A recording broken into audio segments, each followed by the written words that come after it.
যারা এখনো প্যান্ডেলের ভিতরে ঢুকতে পারে নাই, আমরা আল্লাহর কাছে দোয়া করি আমাদের এই প্রিয় ভাইদেরকে আল্লাহর রহমতের ভিতরে, আল্লাহর রহমত নামক সামিয়ানের ভিতরে ঢুকার সুযোগ করে দিন, বলুন আমিন। সম্মানিত উপস্থিতি, এই জান্নাতের বাগান, এই কোরআনের মজলিস, আজকে যেখানে আপনারা বসে আছেন, গতকালকে এটার নাম কি মাহফিলের জায়গা না জমিন ছিল?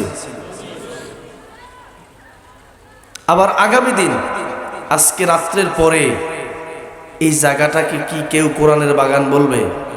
কি বলবে? খালি জমিন। কি কথা বলেন, ঠিক কিনা?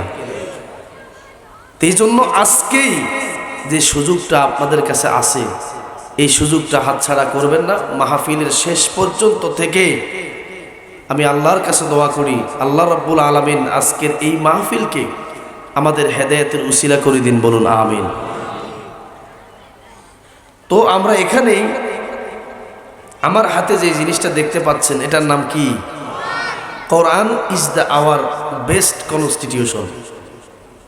কোরআন is the our best book. Quran is the our guideline. কি কথা বলেন, ঠিক কিনা? এই কোরআনটা আমাদের আসল সংবিধান, এই কোরআনটা আমাদের আসল কিতাব, এই কোরআনটা আসল আমাদের পথ প্রদর্শক। আল্লাহ রাব্বুল আলামিন কালামে মাজিদের সূরাতুল বাকারার মধ্যে জারি দিয়েছেন, আলিফ লাম মিম যালিকাল কিতাবু লা রাইবা ফীহি হুদাল লিল মুত্তাকিন।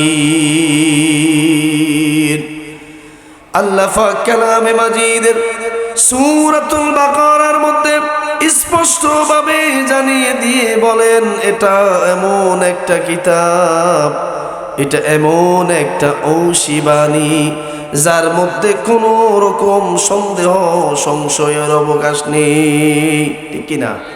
এই কোরআনটা কে নাজিল করেছেন? এই জন্য আল্লাহ রাব্বুল আলামিন স্পষ্টভাবে জানিয়ে দিয়ে বলেন, ও দুনিয়ার বান্দা, এই কোরআন এমন একটা কিতাব, এমন একটা ধর্মগ্রন্থ, পৃথিবীর সমস্ত ধর্মগ্রন্থ, অন্যান্য ধর্মগ্রন্থ, অন্যান্য কিতাবের মধ্যে ভুল থাকতে পারে, কিন্তু আমার এই নাজিলকৃত কিতাবের মধ্যে কোনো রকম ভুল তো দূরের কথা, সন্দেহ করার সুযোগ নাই।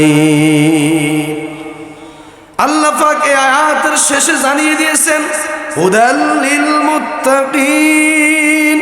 এটা এমন একটা কিতাব, এমন একটা ধর্মগ্রন্থ, যেই ধর্মগ্রন্থ হচ্ছে মুত্তাকিদের জন্য হেদায়েত।